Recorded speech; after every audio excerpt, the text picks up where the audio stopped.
பாண்டிச்சேரிக்கு trip plan பண்றீங்களா? உங்க பாண்டிச்சேரியில ஃப்ரெண்ட்ஸ் அண்ட் ஃபேமிலியோட வந்து ஸ்டே பண்றதுக்கு ஒரு சேஃபான பிளேஸ் தான் நம்ம யாஷ் வில்லா. குரூப் ஸ்டே, கப்பல் ஸ்டேக்கு ஏத்த மாதிரி இருக்க இந்த 3 BHK வில்லால இருக்க எல்லா ரூம்லயும் ஏசி, டிவி, அட்டாச்ட் பாத்ரூம்னு ஃபுல்லி ஃபர்னிஷ் ஆகி ரொம்ப நீட்டா மெயின்டைன் பண்ணிட்டு இருக்காங்க. தேவைப்பட்டா சமைச்சுக்க கிச்சன்ல எல்லா யூட்டன்சில்ஸும் இருக்கு. அது மட்டும் இல்லங்க, ஆர்டர் பண்ணா homemade food, car and bike rent கூட ரெடி பண்ணி தராங்க.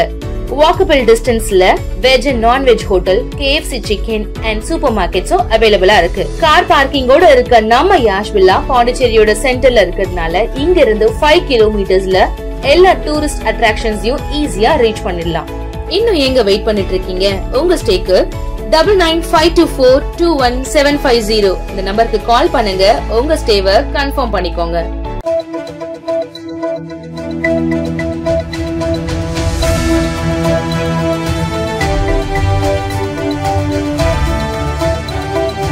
வணக்கம். சக்தி சேனலின் புதுவையின் இன்றைய நிகழ்வுகள். மதகடிப்பட்டு அருகே கல்லூரி மாணவர்களுக்கு புகையிலை பொருட்களை விற்ற கடைக்காரரை போலீசார் கைது செய்தனர். திருப்புவனை அடுத்த ஆண்டியார் பாளையம் கிராமத்தை சேர்ந்த பாலச்சந்திரன் 32 என்பவர் கலிதீர்த்தால் குப்பத்தில் உள்ள தனியார் மருத்துவக் கல்லூரி அருகே பெட்டுக்கடை வைத்துள்ளார்.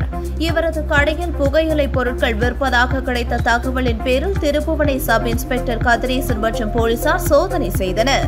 கடையில் 2 சாக்கு பைகளில் ரூபாய் 20,000 மதிப்புடைய 9.7 கிலோ புகையிலை பொருட்களை போலீசார் பறிமுதல் செய்தனர். இதுகுறித்து போலீசார் வழக்கு பதிந்து பாலச்சந்திரனை கைது செய்தனர்.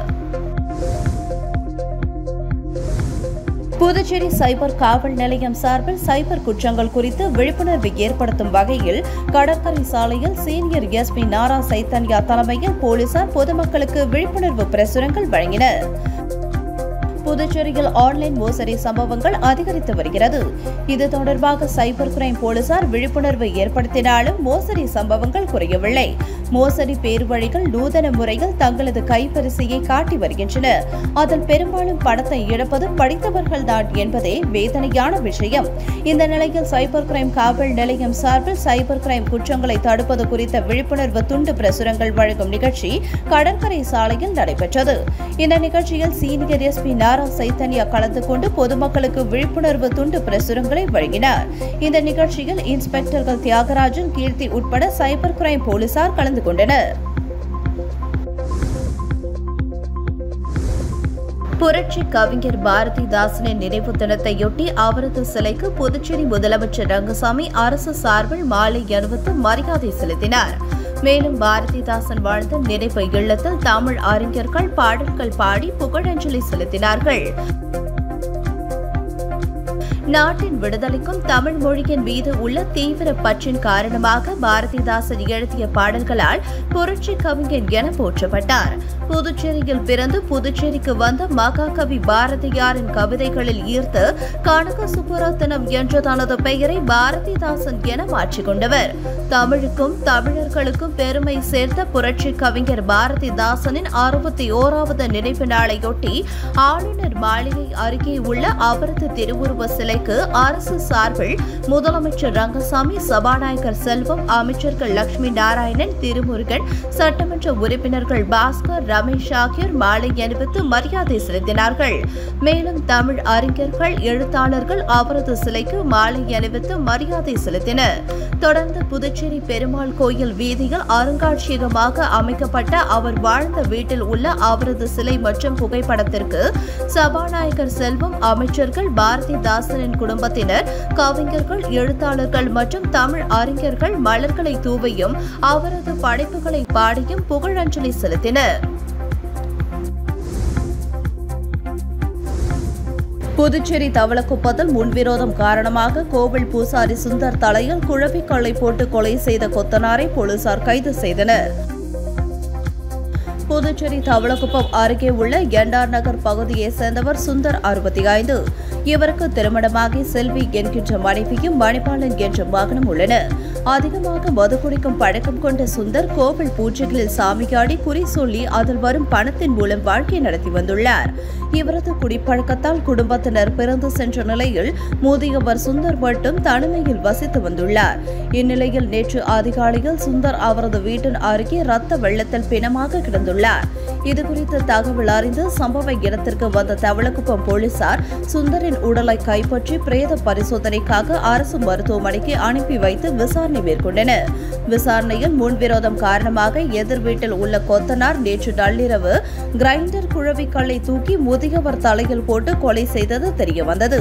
இதனையடுத்து இன்ஸ்பெக்டர் கலைச்செல்வன் தலைமையிலான போலீசார் கொத்தனார் தமிழரசனை கைது செய்து நீதிமன்றத்தில் ஆஜர்படுத்தி காலாப்பட்டு மத்திய சிறையில் அடைத்தனர்.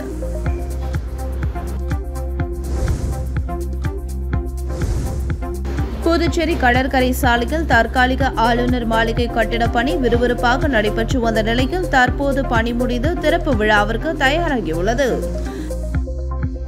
புதுவை கடற்கரை சாலையை ஒட்டியுள்ள 200 ஆண்டு கால பழமையான பிரெஞ்சு கட்டிடத்தில் ஆளுநர் மாளிகை செயல்பட்டு வருகிறது. மேலும் இந்த பழமையான பாரம்பரிய கட்டிடம் 2 நூற்றாண்டுகளை கடந்துவிட்டதால் சேதமடைந்தது. இதை அவ்வப்போது சீரமைப்பு செய்து தொடர்ந்து பயன்படுத்தி வந்தனர். இருப்பினும் கவர்னர் மாளிகையின் சில பகுதிகளின் மேல் பகுதிகள் இரும்பு கம்பிகள் மூலம் முட்டு கொடுத்து நிறுத்தி வைக்கப்பட்டது. இந்த நிலையில் மாளிகையை காலி செய்தால்தான் முழுமையாக சீரமைக்க முடியும் என அரசின் பொதுப்பணித்துறை தெரிவித்தது. இதையடுத்து கவர்னர் மாளிகையை இடமாற்றம் செய்ய புதிய இடங்கள் ஆய்வு செய்யப்பட்டது.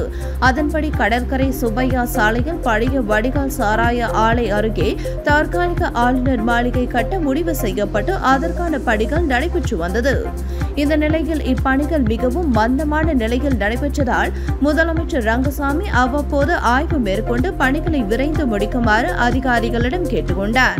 அதன் பேரில் பணிகள் தீவிரப்படுத்தப்பட்டு தற்போது தற்காலிக ஆளுநர் மாளிகையின் பணிகள் முடிவடையும் நிலையில் உள்ளது. எனவே வெகு விரைவில் ஆளுநர் மாளிகை இடமாற்றம் செய்யப்படும் என எதிர்பார்க்கப்படுகின்றது. லாஸ்பேட்டை ஹெலிபேட் மைதானத்தில் பொதுமக்களுக்கு இடையூறாக கால்நடைகளை தெரியவிட்டால் பறிமுதல் செய்யப்படும் என உழவர்கரை நகராட்சி எச்சரித்துள்ளது. உழவர்கரை நகராட்சி ஆணையர் சுரேஷ்ராஜ் வெளியிட்டுள்ள செய்திக்குறிப்பில் லாஸ்பேட்டை ஹெலிபேட் மைதானத்தில் கும்பலாக சுற்றித் திரியும் கால்நடைகளால் மாணவர்கள் பொதுமக்களுக்கு தொடர்ந்து அச்சுறுத்தல் ஏற்பட்டு வருகின்றது. கால்நடைகள் வாக்கிங் செல்வோரை தாக்க பாய்கின்றன. இந்த அச்சுறுத்தல் நாளுக்கு நாள் அதிகமாகி வருகின்றது. கும்பலாக சுற்றித் திரியும் கால்நடைகளை கண்டு பொதுமக்கள் சிதறி ஓடுகின்றனர். லாஸ்பேட்டை ஹெலிபேட் மைதானத்தில் பொதுமக்களுக்கு இடையூறாக கால்நடைகளை தெரியவிடக்கூடாது. தவறினால் மாடுகள் பிடிக்கப்பட்டு அபராதம் விதிக்கப்படும். முதல் முறையாக மாடுகள் சிக்கினால் 3000 ரூபாயும், இரண்டாவது முறையாக சிக்கினால் இரட்டிப்பு அபராதம் விதிக்கப்படும். தொடர்ந்து கால்நடைகளை வீதியில் தெரியவிட்டால் மாடுகளின் உரிமையாளர்கள் மீது போலீசில் புகார் அளித்து நடவடிக்கை எடுக்கப்படும் என குறிப்பிடப்பட்டுள்ளது. புதுச்சேரி அரசின் பாண்லே நிறுவனத்தின் ஐஸ்கிரீம், குல்ஃபி உள்ளிட்ட பால் பொருட்களின் விலை குறைந்தபட்சம் ₹1 முதல் அதிகபட்சம் ₹70 வரை திடீரென உயர்த்தப்பட்டுள்ளது. இந்த திடீர் விலை உயர்வு பொதுமக்கள் மத்தியில் அதிருப்தியை ஏற்படுத்தியுள்ளது. புதுச்சேரி அரசின் சார்பு நிறுவனமான பாண்லே மூலம் பால், தயிர், நெய், பன்னீர், ஐஸ்கிரீம் உள்ளிட்ட பால் பொருட்கள் புதுச்சேரி முழுவதும் விற்பனை செய்யப்பட்டு வருகிறது. சுவை, தரம் காரணமாக இந்த பொருட்களுக்கு மக்களிடையே அதிக வரவேற்பு உள்ளது. இந்த நிலையில் பாண்லே ஐஸ்கிரீம், குல்ஃபி பொருட்கள் விலை இன்று முதல் உயர்த்தப்படுவதாக பாண்லே நிர்வாகம் அறிவித்துள்ளது. அதன்படி குறைந்தபட்சம் ₹1 முதல் அதிகபட்சம் ₹70 வரை உயர்த்தப்படுகிறது. குறிப்பாக ₹7க்கு விற்கப்பட்ட வெண்ணிலா ஐஸ்கிரீம் ₹8ஆகவும், ₹35க்கு விற்கப்பட்ட குல்ஃபி ₹40ஆகவும், பட்டர் ஸ்காட்ச் 90 ml ₹25 இருந்து ₹30ஆகவும், 500 ml வெண்ணிலா ஐஸ்கிரீம் ₹100 இருந்து ₹120 ஆகவும், 1 லிட்டர் பட்டர் ஸ்காட்ச் ஐஸ்கிரீம் ₹180 இருந்து ₹250 என அதிகபட்சமாக ₹70 வரை விலை உயர்த்தப்பட்டுள்ளது. இந்த விலை உயர்வு இன்று முதல் அமலுக்கு வருவதாக பாண்லே நிர்வாகம் அறிவித்துள்ளது. இந்த திடீர் விலை உயர்வு பொதுமக்கள் மத்தியில் அதிருப்தியை ஏற்படுத்தியுள்ளது. புதுச்சேரியில் தொடர் விடுமுறை காரணமாக அரசு பொது மருத்துவமனையில் வெளிப்புற சிகிச்சை பிரிவிற்கு நோயாளிகள் குவிந்தனர். புனித வெள்ளி, சனி மற்றும் ஞாயிறு என தொடர் விடுமுறை காரணமாக பொதுமக்கள் அரசு மருத்துவமனைக்கு வரவில்லை. சனிக்கிழமை காலை 9:30 மணி வரை வெளிப்புற சிகிச்சை இயங்கினாலும் ஞாயிற்றுக்கிழமை வழக்கம் போல் முழுமையாக இயங்கவில்லை. இந்த நிலையில் இன்று காலை 8 மணி முதல் ஏராளமான நோயாளிகள் அரசு பொது மருத்துவமனைக்கு வர துவங்கினார்கள். வெயிலின் உக்கிரம் அதிகரித்து வருவதன் காரணமாக உடல் உபாதையால் நோயாளிகளின் எண்ணிக்கை இன்று அதிக அளவில் வெளிப்புற சிகிச்சை பிரிவில் காணப்பட்டது. காலை 10:30 மணியையும் தாண்டி ஏராளமான நோயாளிகள் வந்த வண்ணம் இருந்தாலும் அவர்களுக்கு ஊழியர்கள் அட்டை பதிந்து சிகிச்சை பெற உதவினர். இதனால் புதுச்சேரி அரசு மருத்துவமனையின் வெளிப்புற சிகிச்சை பிரிவில் இன்று அதிக அளவில் கூட்டம் காணப்பட்டது. ஓசூடு தொகுதி கூடப்பாக்கம் பெட் பகுதியில் ரூபாய் 28 லட்சம் மதிப்பில் அம்பேத்கர் சிலை புனரமைப்பு. அமைச்சர் சாய்ஜி சரவணன்குமார் பணியை தொடங்கி வைத்தார். புதுவை மாநிலம் ஊசூடு சட்டமன்ற தொகுதிக்குட்பட்ட கூடப்பாக்கம் பெட் பகுதியில் உள்ள அம்பேத்கர் சிலை புனரமைப்பதற்கான பூமி பூஜை இன்று நடந்தது. புதுவை ஆதி திராவிடர் மற்றும் பழங்குடியினர் நலத்துறை மூலம் ரூபாய் 28 லட்சம் ஒதுக்கீடு செய்யப்பட்டது. இன்று நடந்த பூஜையில் ஆதி திராவிடர் மற்றும் பழங்குடியினர் நலத்துறை அமைச்சர் சாய்ஜி சரவணன்குமார் தலைமை தாங்கி பூமி பூஜை செய்து பணியை தொடங்கி வைத்தார். இதில் ஆதி திராவிடர் மற்றும் பழங்குடியினர் நலத்துறை இயக்குநர் சாய் இளங்கோவன் மற்றும் பொதுப்பணித்துறை பொறியாளர்கள் கலந்து கொண்டனர். புனரமைக்கப்பட உள்ள அம்பேத்கர் சிலையை சுற்றி தரைப்பகுதிகளில் கிரானைட் கற்கள் அமைத்தல், உயர்தர ஸ்டெயின்லெஸ் ஸ்டீல் நிழல்குடை அமைத்தல், படிக்கட்டுகளுடன் சிலை சுற்றி மேடை அமைத்தல், கிரில் கேட்டுடன் சுற்றி காம்பவுண்ட் மதில் சுவர் அமைத்தல், சிறிய பூங்கா போன்ற பணிகள் நடக்க உள்ளது. இந்த பணி 3 மாத கால இடைவெளியில் முடிவடைய உள்ளது. இந்நிகழ்ச்சியில் ஊசூடு தொகுதி ஜனதா ஒருங்கிணைப்பாளர் தியாகராஜன் உட்பட பலர் கலந்து கொண்டனர். திருபுவனை காங்கிரஸ் பொதுச் செயலாளர் தனுசு பிறந்தநாள் விழாவை முன்னிட்டு வைத்தியலிங்கம் எம்பி நேரில் சந்தித்து வாழ்த்து தெரிவித்தார். புதுச்சேரி மாநிலம் திருபுவனை சட்டமன்ற தொகுதிக்கு உட்பட்ட காங்கிரஸ் பொதுச் செயலாளர் தனுசு பிறந்தநாள் விழாவை முன்னிட்டு விநாயகம்பட்டு பகுதியில் உள்ள தனது இல்லத்தில் வெகு விமர்சையாக கொண்டாடினார். இந்நிகழ்ச்சியில் புதுச்சேரி காங்கிரஸ் தலைவரும் நாடாளுமன்ற உறுப்பினருமான வைத்தியலிங்கம் கலந்து கொண்டு பொதுச் செயலாளர் தனுசுக்கு பொன்னாடை அணிவித்து பிறந்தநாள் வாழ்த்துக்களை தெரிவித்தார். மேலும் இந்நிகழ்ச்சியில் சட்டமன்ற உறுப்பினர் வைத்தியநாதன், முன்னாள் சட்டமன்ற உறுப்பினர்கள் அனந்தராமன், பாலன், பொதுச் செயலாளர் இளையராஜா உட்பட காங்கிரஸ் கட்சியினர் திரளாக கலந்து கொண்டு அவருக்கு பிறந்தநாள் வாழ்த்து தெரிவித்தனர். பைனான்ஸ் நிறுவனம் கொடுத்த டார்ச்சரால் முதியவர் தற்கொலை செய்து கொண்டதாக புகார் எழுந்த நிலையில் பைனான்ஸ் நிறுவனத்தை பூட்டி தமிழக வாழ்வுரிமை கட்சியினர் ஆர்ப்பாட்டத்தில் ஈடுபட்டனர். புதுச்சேரி சோரப்பட்டு பகுதியை சேர்ந்த முதியவர் பெரியண்ணன் கடந்த மாதம் தற்கொலை செய்து கொண்டார். பைனான்ஸ் நிறுவனம் அவமானப்படுத்தியதால் தற்கொலை செய்து கொண்டதாக அவர் எழுதிய கடிதம் தற்போது கிடைத்ததை தொடர்ந்து திருக்கனூர் போலீசார் வழக்கு பதிவு செய்து விசாரணை மேற்கொண்டு வருகின்றனர். இந்த நிலையில் முதியவர் தற்கொலைக்கு காரணமான பைனான்ஸ் நிறுவனத்தை மூட வலியுறுத்தி தமிழக வாழ்வுரிமை கட்சியினர் பைனான்ஸ் நிறுவனம் முன்பு கண்டன ஆர்ப்பாட்டத்தில் ஈடுபட்டனர். மாநில செயலாளர் ஸ்ரீதர் தலைமையில் 50க்கும் மேற்பட்ட நிர்வாகிகள் கலந்து கொண்டு முதியவரின் இறப்புக்கு நீதி கேட்டும் பைனான்ஸ் நிறுவனத்தில் மேலாளர் ஊழியர்கள் மீது வழக்கு பதிவு செய்ய வலியுறுத்தியும் பைனான்ஸ் நிறுவனத்தின் கதவை பூட்டி கண்டன ஆர்ப்பாட்டத்தில் ஈடுபட்டனர். இதனால் அப்பகுதியில் பரபரப்பான சூழல் நிலவியது.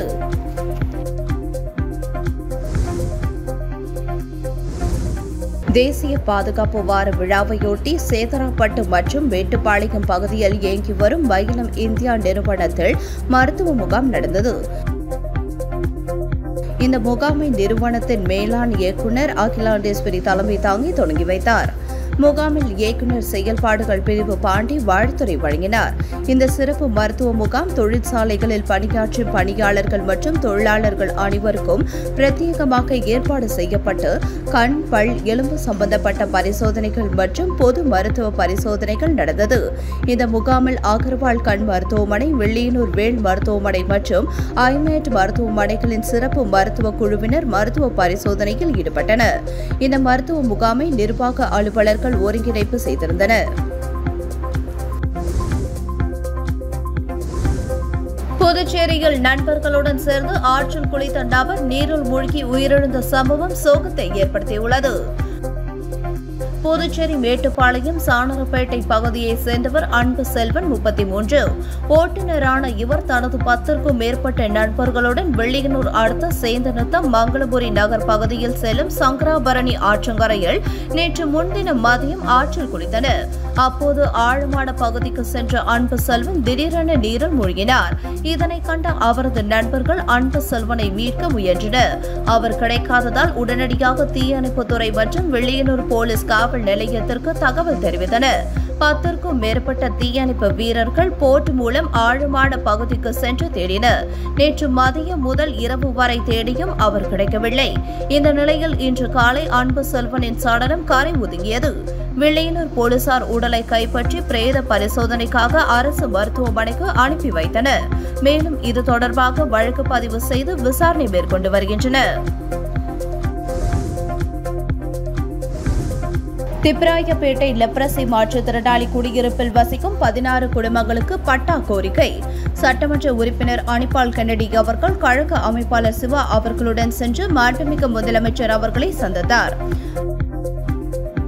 புதுச்சேரி உப்பளம் தொகுதிக்கு உட்பட்ட திப்ராயப்பேட்டை லாசர் கோவில் வீதியில் உள்ள நிக்கோல் துரியோ குடியிருப்பில் கடந்த 48 ஆண்டுகளாக லெப்ரசி மாற்றுத்திறனாளிகள் சார்ந்த 16 குடும்பங்கள் வசித்து வருகின்றனர். இவர்கள் இன்று வரை தனிநபர் சொத்தாக பட்டா பெற்றிருக்கவில்லை. இந்த நிலையில் பட்டா வழங்க கோரி அப்பகுதி பொதுமக்கள் உப்பளம் தொகுதி திமுக சட்டமன்ற உறுப்பினர் அனிபால் கென்னடி அவர்களை நேரில் சந்தித்து கோரிக்கை வைத்தனர். இந்த குடியிருப்பு கடந்த 25 ஆண்டுகளாக எந்த ஒரு பராமரிப்பும் இல்லாமல் இருந்து வருகின்றது. இதனைத் தொடர்ந்து சட்டமன்ற உறுப்பினர் அனிபால் கென்னடி அவர்கள் நகராட்சி பொதுப்பணித்துறை, கடலோர அறிவியல் மற்றும் ஆராய்ச்சி அலுவலகம், தாலுகா அலுவலகம் உள்ளிட்ட பல்வேறு அதிகாரிகளிடம் தொடர்ந்து முயற்சி மேற்கொண்டு தடையில்லா சான்றிதழ்களை பெற்று வந்தார்.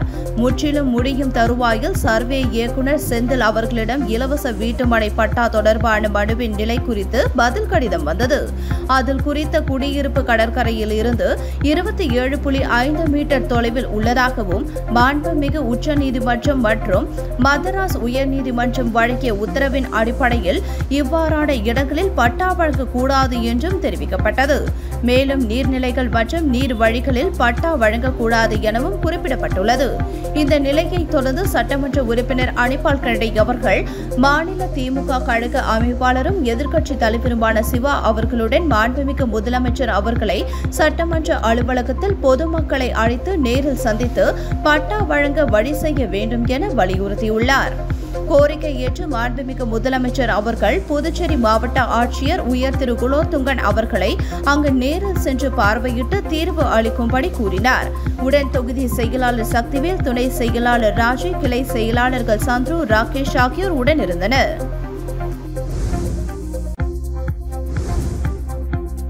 புதுச்சேரி கல்வித்துறையின் சமகர சிக்ஷா, புதுச்சேரி அறிவியல் இயக்கமும் இணைந்து புதுச்சேரியில் உள்ள அரசு உதவி பெறும் பள்ளிகளில் நிழல் இல்லா நாள் குறித்து மாணவர்களுக்கு செய்து காட்டப்பட்டது. ஒரு வருடத்தின் 2 நாட்கள் மட்டுமே சூரியன் சரியாக கிழக்கில் தோன்றி மேற்கில் மறைகிறது. அந்த நாட்களில் பொருளின் நிழலானது அப்பொருளுக்கு மிக சரியாக கீழே விழுவதால் நாம் அப்பொருளின் நிழலை மதிய உச்சி வேளையில் கூட காண இயலாது. அந்த நாள் நிழலில்லா நாள் அல்லது பூஜ்ய நிழல் நாள் என்று அழைக்கப்படுகிறது. புதுச்சேரி கல்வித்துறையின் சமகர சிக்ஷா, புதுச்சேரி அறிவியல் இயக்கமும் இணைந்து புதுச்சேரியில் உள்ள அரசு உதவி பெறும் 218 பள்ளிகளிலும் அந்தந்த பகுதிகளில் வரும் நிழல் இல்லா நாள் சூரிய திருவிழாவை கொண்டாடுவதற்கான ஏற்பாடுகளை செய்யப்பட்டது. தொடர்ந்து கதிர்காமம் அரசு பள்ளியில் பல்வேறு கருவிகள் வைத்து மாணவர்கள் தங்களது செயல்பாடுகளை செய்து காட்டினர். புதுச்சேரியில் பவுன்சர் மீது காரை ஏற்றி கொலை முயற்சி செய்த வழக்கில் 3 பேரை கைது செய்த போலீசார் மேலும் 2 தேடி வருகின்றனர். புதுச்சேரியில் அண்ணா சாலையில் இயங்கி வரும் பிரபலமான பப்பில் மதுபோதையில் தகராறில் ஈடுபட்ட வெளி மாநிலத்தை சேர்ந்த 5 இளைஞர்களை அங்கு பாதுகாப்பு பணியில் இருந்த பவுன்சர்கள் வெளியே அனுப்பினர். இதனால் ஆத்திரமடைந்த அவர்கள் பணி முடிந்து பைக்கில் வீட்டிற்கு திரும்பிய பவுன்சர் வசந்தராஜனை காரில் பின்தொடர்ந்து அதிவேகமாக மோதி கொலை முயற்சியில் ஈடுபட்டனர். இதில் நிலை குலைந்து விழுந்த வசந்தராஜன் படுகாயமடைந்தார். அவரை மீட்டு சக பவுன்சர்கள் மருத்துவமனையில் அனுமதித்தனர். இதுகுறித்து பெரியகடை போலீசார் வழக்கு பதிவு செய்து கன்னியாகுமரியை சேர்ந்த ஸ்டார்வின், சிபின் மற்றும் சென்னையை சேர்ந்த சுதாகர் ஆகிய 3 கைது செய்தனர். மேலும் ராஜஸ்தானை சேர்ந்த அபிஷேக் ராகுல் ஆகிய இருவரை தீவிரமாக தேடி வருகின்றனர். அதிமுக மாநில பொருளாளர் ரவி பாண்டுரங்கன் தனது பிறந்தநாளையொட்டி தேங்காய்திட்டு பகுதியில் 500க்கும் மேற்பட்ட பெண்களுக்கு புடவை மற்றும் சலவை தொழிலாளிக்கு அயன் பாக்ஸ் உள்ளிட்ட நலத்திட்ட உதவிகளை வழங்கினார். அதிமுக மாநில கழக பொருளாளர் ரவி பாண்டுரங்கன் பிறந்தநாள் விழா வருகின்ற 24ஆம் தேதி கொண்டாடப்பட உள்ளது. தனது பிறந்தநாளை முன்னிட்டு அரியாங்குப்பம் தொகுதி மக்களுக்கு பல்வேறு நலத்திட்ட உதவிகளை தனது சொந்த செலவில் அதிமுக பொருளாளர் ரவி பாண்டுரங்கன் வழங்கி வருகிறார். அதன் ஒரு பகுதியாக அரியாங்குப்பம் சட்டமன்ற தொகுதிக்கு உட்பட்ட தேங்காய்திட்டு மாரியம்மன் கோவில் அருகில் நலத்திட்ட உதவிகள் வழங்கும் விழா நடைபெற்றது. இதில் சிறப்பு விருந்தினராக அதிமுக மாநில பொருளாளர் ரவி பாண்டுரங்கன் கலந்து கொண்டு 500க்கும் மேற்பட்ட மகளிர்களுக்கு புடவை மற்றும் சலவை தொழிலாளிக்கு அயன் பாக்ஸ் வழங்கினார். இந்நிகழ்ச்சி ஏற்பாட்டினை தொகுதி கழக செயலாளர் ராஜா, தேங்காய்திட்டு வார்டு கழக செயலாளர் ரமேஷ் ஆகியோர் செய்திருந்தனர். நிகழ்வில் தொகுதி அவைத் தலைவர் ராஜேந்திரன், தொகுதி பொருளாளர் மஞ்சினி, தேங்காய்திட்டு மூத்த கழக நிர்வாகிகள் செல்வகுமார், நடராஜன், கணேசன், வீரசாமி மற்றும் ஆர்கே நகர் வார்டு கழக செயலாளர் பாலு, பாரதி, நாகராஜ், காசி, இளைஞர்கள் விஸ்வா, பரத், சிம்பு என பலர் கலந்து கொண்டனர்.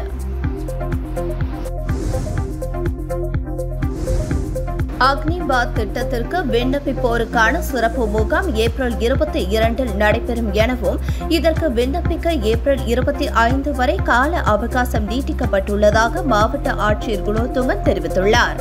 இது தொடர்பாக அவர் வெளியிட்டுள்ள அறிக்கையில், புதுச்சேரி மாவட்டத்தை சேர்ந்த அனைத்து தகுதியான இளைஞர்களும் அக்னிவீர் திட்டத்தில் இணையும் வகையில் இணையதளத்தில் பதிவு செய்வது மற்றும் அக்னிபாத் திட்ட விழிப்புணர்வு முகாம் வரும் 22ஆம் தேதி செவ்வாய்க்கிழமை காலை 10 மணிக்கு தாகூர் கலை கல்லூரியில் நடைபெறவுள்ளது. மேலும் வரும் 25ஆம் தேதி வரை அந்தந்த பள்ளி கல்லூரிகளிலும் விண்ணப்பிக்கும் முகாம் நடைபெறவுள்ளது. விண்ணப்பிக்க தேவையான ஆதார் அட்டையுடன் இணைக்கப்பட்ட செயலியில் உள்ள கைபேசி எண், மின் அஞ்சல் முகவரி, பாஸ்போர்ட் அளவு புகைப்படம், ஆதார் அட்டை, SSLC +2 மதிப்பெண் சான்றிதழ், சாதி சான்றிதழ், விளையாட்டு மற்றும் NCC சான்றிதழ்களை கொண்டு வர வேண்டும். மேலும் கூடுதல் விவரங்களுக்கு இணையதளத்தை பார்த்து அறியலாம் என குறிப்பிடப்பட்டுள்ளது. உங்கள் சக்தி சேனலின் புதுவையின் அன்றாட நிகழ்வுகளை உடனுக்குடன் தெரிந்து கொள்ள சக்தி சேனல் புதுச்சேரி யூடியூப் சேனலை சப்ஸ்கிரைப் செய்து கொள்ளுங்கள். மறக்காமல் பெல் பட்டனையும் கிளிக் பண்ணுங்க. ஷேர் பண்ணுங்க, லைக் பண்ணுங்க. உங்கள் சக்தி சேனல்.